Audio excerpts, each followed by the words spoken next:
Welcome back to the Marvel Movie Minute, a daily podcast in which we explore the films of the Marvel Cinematic Universe, 1 minute at a time. In this, our 5th season, we are looking at Joe Johnston's 2011 film Captain America, The First Avenger. I'm Andy Nelson from the Next Reel Film Podcast. And I'm Pete Wright, otherwise known as 4F Doctor. Just kidding. Today we're talking about Minute 117, which begins with the Marvel Studios production and ends with our one Hydra guard and pilot, Ben Uttley. Back on the show, it's everyone's favorite Tommy Metz III. Hello, Tommy. You guys, I missed you so much since yesterday, and when he got that failing report, that stamp, I pronounced it in my head, fourth. Because it was 4F, and I was like, fourth? That can't be right. There's somebody who likes to text with, see you later. Yeah, I'm a real Prince head. Yeah.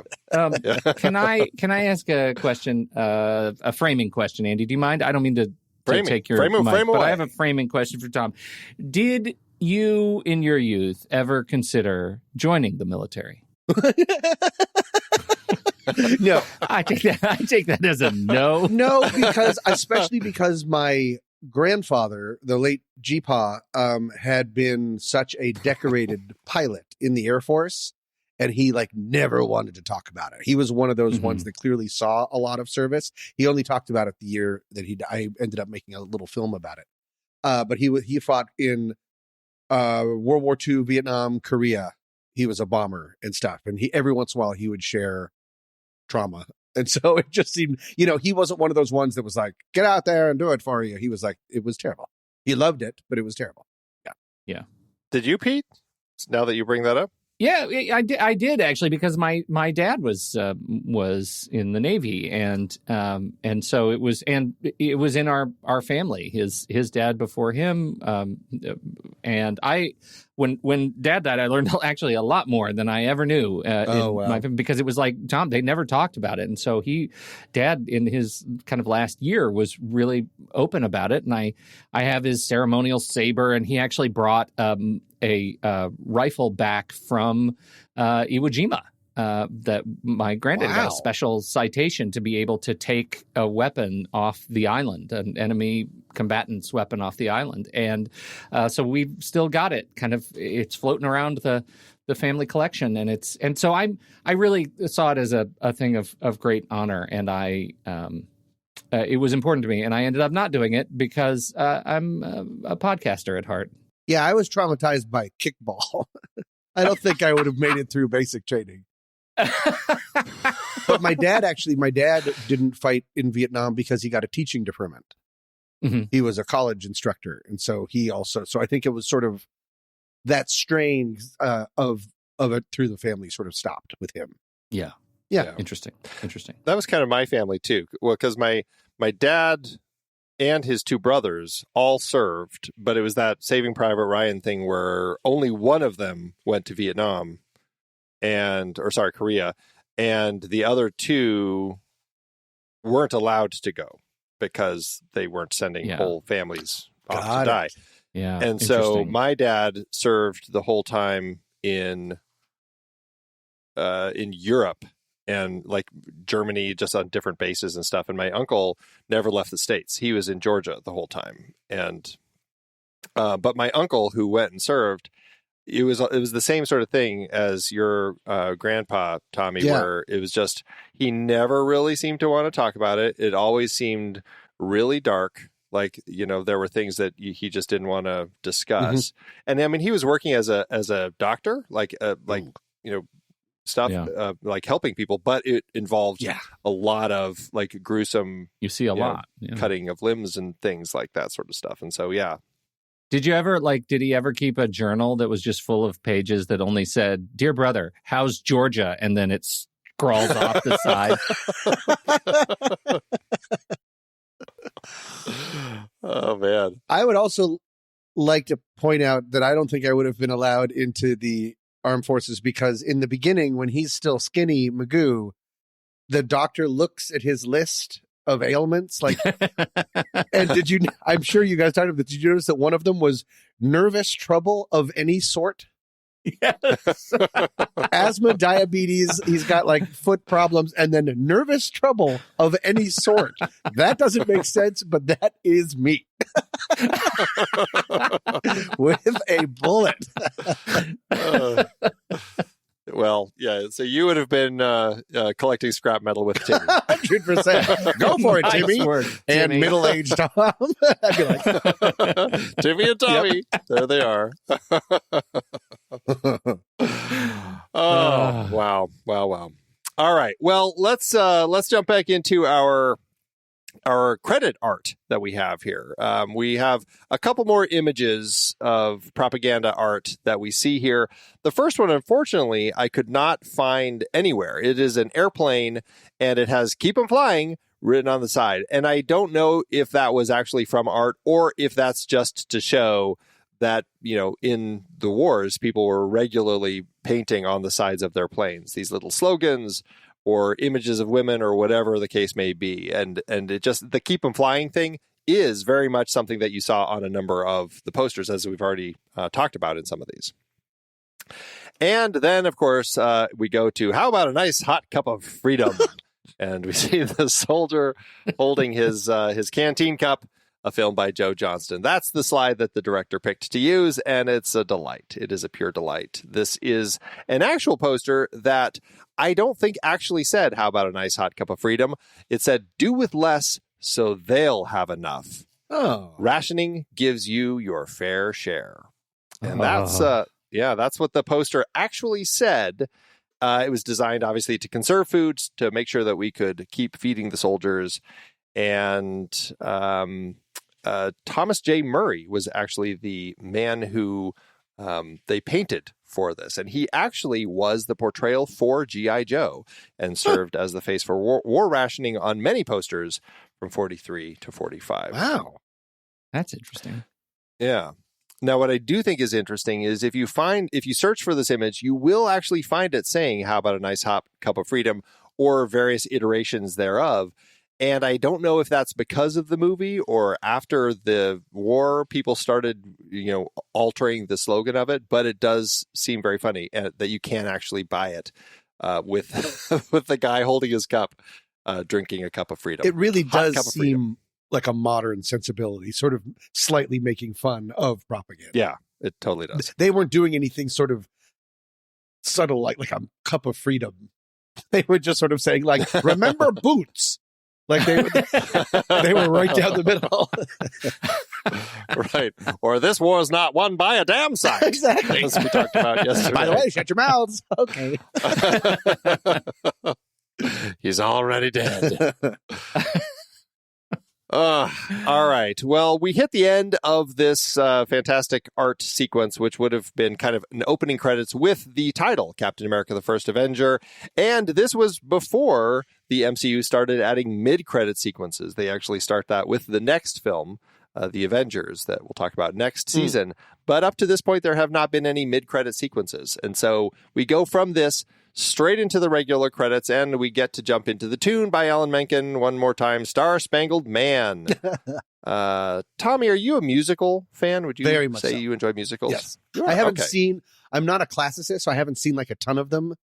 Like maybe famous ones. Because I'm in that show that Mandy directs called Miscast. And so I've learned a lot of musicals from that. But then there's always like, "I'm going to be singing a song from the Pajama Game." Like, you're clearly making that up. That's not a musical. Yeah, but I do love musicals. Okay. Do you have a favorite? Probably Boop. Matilda? It used to be. Oh my God. That scene. It used to be Grease. It's probably Chicago. Oh, so good. Good choice. Chicago. Okay. Yeah. Very nice. But my Very favorite nice. musical of all time is also my favorite show of all time, which is called Next to Normal, which might not be on your list. It's, starring Alice Ripley. It's a modern one. It won the Pulitzer Prize, I believe. I maybe made that up. And it's about like mental illness and medication and that kind of stuff. And it's incredibly gripping. Wow. Okay. Sounds intense. Mm-hmm. Sounds intense. It looks like it won a number of awards as I look at it. The original Broadway production did win the Pulitzer along with a whole slew of Tonys. Well, it actually won 3, but it was nominated for a whole slew of Tonys. Okay. I had not heard of that one. And then the latest big one that I've seen is Hades Town. I saw at the Amundsen in Los Angeles, and I loved it. Really great show. So great. Did you see what was the one about 9/11? Come From Away? Welcome to Come From Away. Yeah. On an island. Short of Gander. Welcome to, what's the name of the Gander? Welcome to Gander. It's one of my favorite shows.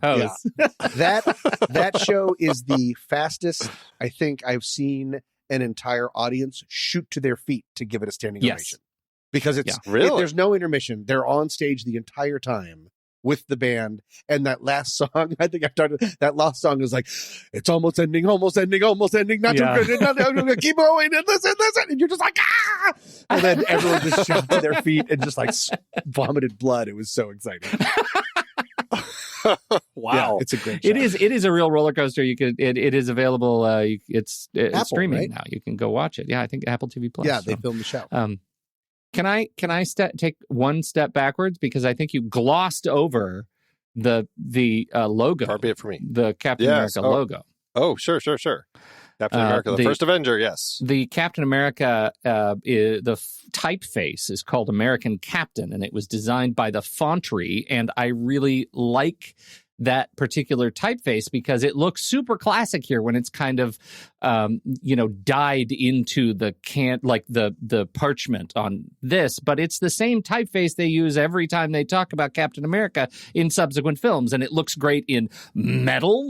They put it in metal on the Winter Soldier, and they kind of give it the 3D embossed effect, and so it is a super classy typeface for the hero that works across eras, and I think that is something to note. Its typefaces are hard, and I think they managed to capture the identity of this character with all of the right sort of line endings and stroke endings that are both classic and modern and super utility. So I like it, and I want to say things about typefaces sometimes. Cool. Well, I do like, and I am glad you did point it out, because it's interesting how it does have that classic look. But when you look at the way the letters end, like the C and the T in particular, and the E, they're sliced. I don't know how you describe it in the world of fonts, but it's like the cut on the end of the letter goes the opposite way of what you would normally expect. And I guess that's what kind of, for me, when I look at it, that's a little hint that kind of throws it into the modern era, and gives it a sense of, or that sense of timelessness that allows him to kind of continue. Right. Yeah, that's cool. Yeah. All right. You may move on with your Sundries. Well, and I do like that it is kind of like an American flag that he's also, his name is plastered right into.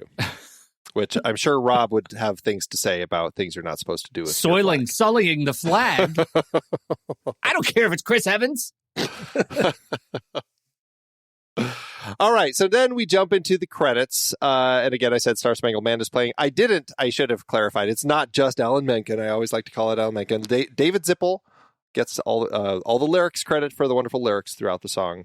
It is fantastic. We're jumping into kind of, the typical way is we're jumping in with second unit director, the unit production managers, the first assistant director, all that sort of stuff. We're not going to go through every single name. I know you both are sad about that, but we're not. The first thing I wanted to ask you both, and I should have asked this of Tommy yesterday, since we had Tommy Lee Jones. Yes. How many Tommies would the two of you guess that there are in this film? I know there's at least two Jonathans. Because that was Chris Evans's and Kevin Feige's assistant. Right. Tommy's, not Thomas or Tom. Just Tommy. In the whole credit? In the entire film. In the whole film. 3. 5. 7. 8. Well, Tommy, you should have left it at 3 because there were 3 Tommies. 3 Tommies? That's unheard of. That's adorable. I know. I could crazy. spit right now and hit a Tommy. And do me a favor, Fink. Spit it hard.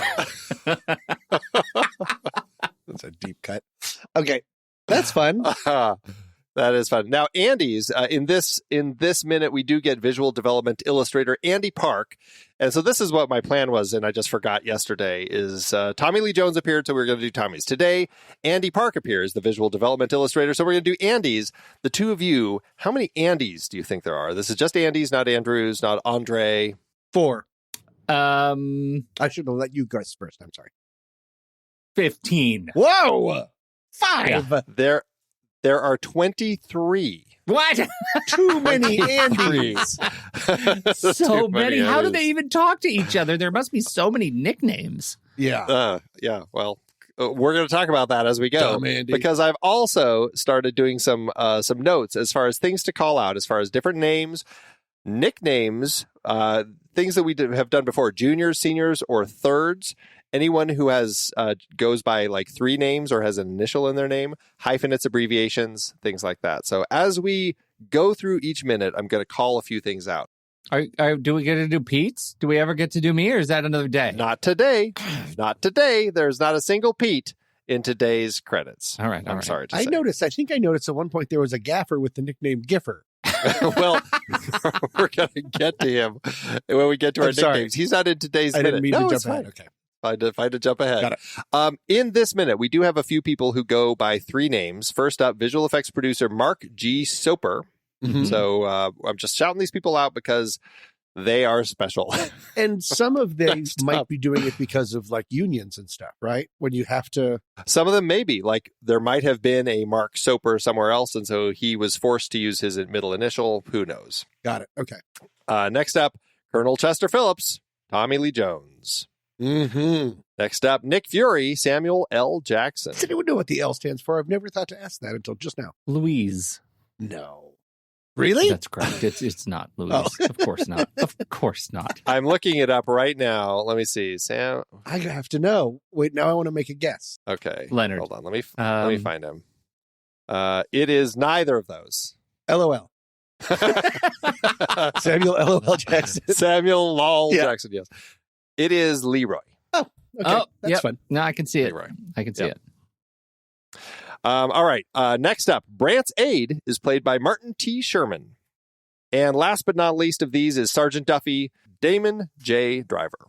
Oh, all right. We also have a few people who are hyphenates or have their names abbreviated. The first up, James Montgomery Faldsworth, is played by J.J. Field. Then we have Connie. She's played by Jenna Louise Coleman. And last up, one of our Army hecklers is played by Luke Allen Gale. Oh, I've been waiting to find out who that was. You think he was the one that showed his rear end and then the movie like cut away?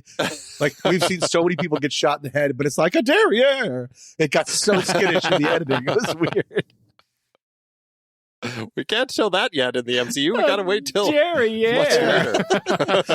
A rump? Not in high film. That feels very 40s, though. Yeah, that's true. I did have one person I wanted to call out, Stratton Leopold, who is one of the unit production managers. We worked with him when I worked at John Woo's company. We worked with him a bunch. I was going to ask you if you did. Mm-hmm. No, it's fine. I was going to ask you because his bio is fantastic. He wrote it himself, so it's full of all sorts of wonderful stuff about his credits, all the different movies he worked on, including, as he says, John Woo. He worked on Paycheck in 2003 and Tears of the Sun 2003 when Woo was attached to the project for a while, which you don't see it written like that too often. So I was like, oh, that must have been him. Now, this is interesting. It says, when he's not making movies, Stratton can be found in his hometown of Savannah, Georgia, most often behind the counter at Leopold's Ice Cream, the popular parlor his Greek immigrant father, Peter, and 2 uncles, George and Basil, founded in 1919. Stratton has incorporated many of the original fixtures from his father's store into the current location on Broughton Street in downtown historic Savannah. Customers can enjoy the 1930s soda fountain, original back bar, and props from his many films. There is even an antique Panavision motion picture camera used to photograph many well-known films. Wow. Isn't that interesting? Stratton, look at you. Love that. When he's not working as a unit production manager or producer on films, you can find him at the ice cream shop in Savannah, Georgia. The old soda jerk. Can I tell you something slightly interesting about the movie Paycheck? Of course. Which I did work on. Please. That was exactly when Ben Affleck imploded for the first time. And so when we got him, when all the stuff about cheating and drunk. Like he just was a real big problem at that point. That's when he was like getting caught gambling a lot. Either way, when we got him on the movie, it was a coup. By the time the movie came out, we didn't show his picture on the poster. It's of him Right, it was running, just kind of like- but he's faced, right, he's faced yeah. away because he was now by the time the movie came out, he was considered a liability. That's how much that Wow. happened just during that production. That production was cursed. Fascinating. And he still owes me a pack of cigarettes. And that's true. They did reshoots in Santa Monica at a nursery in Santa Monica, and he kept coming over to borrow them from me. The end. Ben War Affleck. stories. Yep. Ben Affleck with the cigarettes. Fascinating. Can I share one quick lyric from Star Spangled Man? Please, yes. Of course. Who'll give the axis the sack and is smart as a fox? Who's making Adolf afraid to step out of his box? That's fantastic. It's fantastic. That's great. Yeah. Okay, sorry. I didn't mean to derail. No, we love the We love lyrics, lyrics. to this Okay. song. Yeah. It is so much fun. I think my favorite is "Who'll hang a noose on the goose-stepping goons from Berlin." That's outstanding. So much fun. So much fun. All right. Now, that was it I had for names, but I do want to ask you all, because we were talking about the credits order yesterday. Yep. Yes. And I'm curious, because now we go back to credits order, and I want to see how this plays for the two of you. Because yesterday, what we had decided, as you may recall, is that it was going to be Chris Evans first, because that makes sense, and then Hugo Weaving, Haley Atwell, Tommy Lee Jones, Sebastian Stan, Dominic Cooper, Toby Jones, Dominic Cooper. Then we would do our Howling Commandos, drop Richard Armitage, leave Stanley Tucci, and then maybe add Lex Shrapnel and Leander Dean. Yeah. Now, okay, so now in today's minute, we get the actual cast list. This is bonkers. So it starts with Chris Evans. Good. Then Haley Atwell, Oh. who we I'm had kinda fine picked with as that. number 3. Yeah. Oh, okay. I'm Well, kind the of love fine with that. interest. I like her a lot. Okay. Haley the Hauler, they call her. Rosie the Riveter and Haley the Hauler. Do they? Yeah. Then Sebastian Stan. Uh-huh. Weird. That's weird. Yeah, then Tommy Lee Jones, and then Hugo Weaving. I don't understand. That's bonkers. Like, our villain is way down the list. And it's not like, in order of appearance or anything like that. It's just like, why is Hugo Weaving so far down the list? Then we do Dominic Cooper, Richard Armitage, and then Stanley Tucci. Richard Armitage, you'll remember, I even voted to dump from the credits. That's right. Yesterday. Right. That's When right. he's on screen, you close your eyes when you watch this movie. Then we have Samuel L. Jackson popping in as Nick Fury, and then Toby Jones, and then our Howling Commandos. Let's just reflect briefly, having done this minute by minute. How many minutes was Samuel L. Jackson in the movie? Right. Stanley Tucci gets an and credit, so I guess it makes sense that he's this far down. And Samuel L. Jackson, I could see also being an and, like with Stanley Tucci and Samuel L. Jackson, like one of those sorts of things. But then to have them both above Toby Jones, that just strikes me funny that Toby Jones is so low. I mean, I guess it's, he may not be as familiar a face over here in the States or something, but still, it just makes me crazy that he's credited so far down there. Yeah, me too.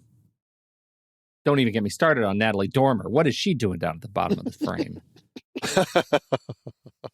Deserves so much we do more. get a point after Natalie Dormer in the credits. Then we get into the bit players, and those people really, it's like order of appearance in the film, and they kind of go through toward the end, and so. I mean, that's kind of where we go. So the credits takes us into, we get, as I said, to our Hydra guard / Hydra pilot, the one person who's credited for all of Hydra. That is our one person that we get, which just cracks me up that it's the only one. But anyway, well, I do feel we need to call out that the part of Loud Jerk was played by Kieran O'Connor. That is in this minute. O'Connor. We do find out in this minute. We do. Who Yes, was we the do. loud Yes, jerk? we do. Thank goodness. Thank goodness. Well, that's it I had for today. Oh, you know what? I take it back. we did. This is an important minute just because it does talk about the visual development of it, and I do think that the visual development team behind this this particular film, and largely behind a lot of the Marvel properties, it's very critical to the way that the MCU looks. And Ryan Meinerding as the visual development supervisor and the Captain America suit developer definitely should get called out, along with Charlie Wen, who's a visual development supervisor, Andy Park, visual development illustrator, and Jacob Johnston, visual development coordinator. That team, a lot of the work that they did, it's in the Art of Captain America book that I referenced quite a bit throughout this season.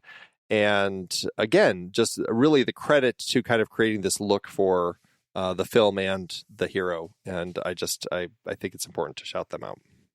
For sure. With the art stuff, and maybe this isn't a good question, but when it came up, when it's in one of the many, I think it's during the USO montage, when he's doing all of that, you have a bunch of kids by like a stoop and they're all reading a Captain American comic. When you did that minute, did the person you have on, or either of you know, that was a real comic, or that was a famous comic? It was. Yeah. Okay. And was it a famous one? It was the first issue. It's the very first issue of Captain America. I love it. That was actually released before America jumped into the war. Oh, wow. I love that. Okay, good. Yeah. Cap was already punching Hitler. Because he's smart like a fox. I get it. Smart like a fox. Yes. That's right. Since we're in our credits with a cast, I did want to go through a few names to see what you think as far as how many of these people appear in the film. So we'll start with Chris, not Christopher, just how many people named Chris appear in the credits? How many people were on the movie? Like 2,000? I think maybe 25%, probably a Chris. I have, including things like special thanks. Ooh. And I know there are a few people who are probably in here twice because they played double roles, but 2,970. Okay. I have. I'm going to say 250 of them were Chris's. What? That's a lot of Chris. I'm going to say 3. Wow. No, I'm going to say 17. Sounds nice.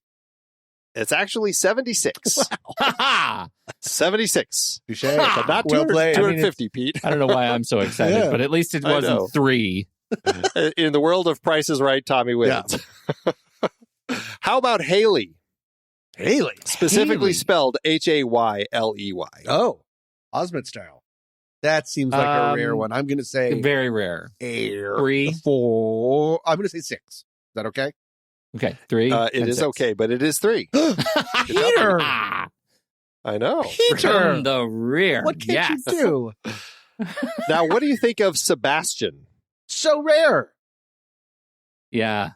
1. I'd be interested if it was, I'm going to go 2. Interesting.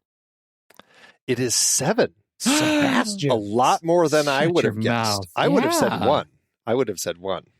And they're all Sebastian. Are there Sebbies? They're all Sebastian. Sebastian. Okay. Now, what about Hugo? Well, there's only one Hugo. I'm gonna go 1. I'm gonna say 3. It is 1, Pete. It is only 1 Hugo in the whole list of credits. Oh. I know. Crazy. I was hoping the kid from the Scorsese movie would just like wander by. Cinema. All right. Let's see. Let's go. How about Dominic? I don't know what to think anymore. That's so many. That's more Sebastians than I've ever heard of in my life. Dominic's 5.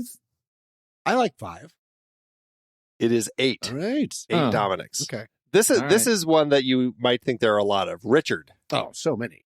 Yeah, I mean, if there are, and it's just Richard. I'm not looking at Rick, if there are 250 Rich, Chris's, I'm going to go with or 76. Yeah. I'm going to go with 76. 23. I'm going to go with 76 Richards.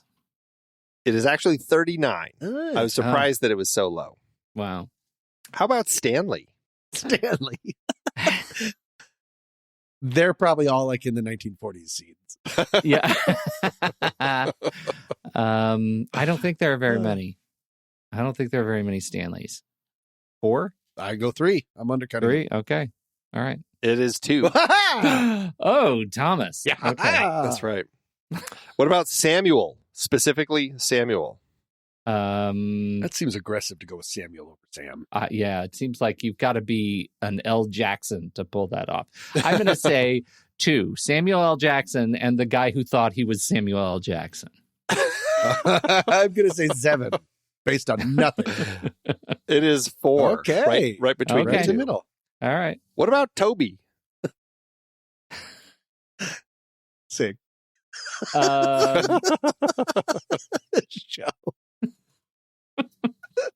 This show makes me very happy. 4. 4. I'm going to 6 and undercut 4. Thomas. It is 4. It is 4. Peter. Oh, hey, I got another one right on the nose. Peter, I don't. That's right. That's right. What a knack. What a knack. Still- What a knack. What about Thor? I think there are 2 Thors.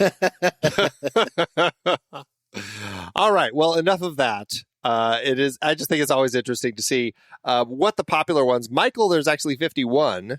But again, I wasn't really looking for how many Mikes, how many Mikeys and stuff. So 76 Chris's. Right. but there were a lot of Chris's. Wow. Definitely Yeah. a lot of Chris's. As for Steve, only 41. Still no Pete's? There was not a single Schmidt. Not a single Schmidt. Not a single Schmidt. Not one. We're doing Pete's Bono. tomorrow. Well, we got still no Pete's. Okay. So, all right. Well, that's it for today. So, Tommy, remind everyone again where they can track down your film. Yeah, if you want to see Mandy's in it, she co-wrote it with me, and it's called 30 Nights or 30 Nights of Sex to Save Your Marriage. You can find it on HBO Max. No, wait, I mispronounced the word Tubi. Tubi. It's a real thing. Goodbye. Check it out. It's actually Tommy, very. thank you so much. It's actually a very popular for those that know about it. Like it has a ton of views. Tubi has a lot of listeners, but it's like millions of people use it worldwide, and no one's heard of it. Wow. That's their catchphrase. Well, there's Tubi, Mubi.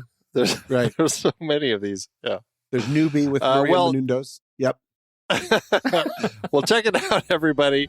You'll have a lot of fun, and you'll get to see a cameo by Tommy in there as well. So, creepy jogger. that's it for today. We'll be back tomorrow. Pete, thanks as always. Is it Pete or Peter or Petey Oh, goodbye, or Pedro or Until next time, true believers.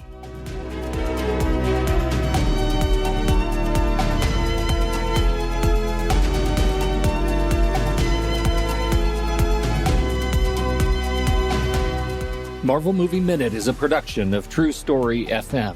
Engineering by Andy Nelson.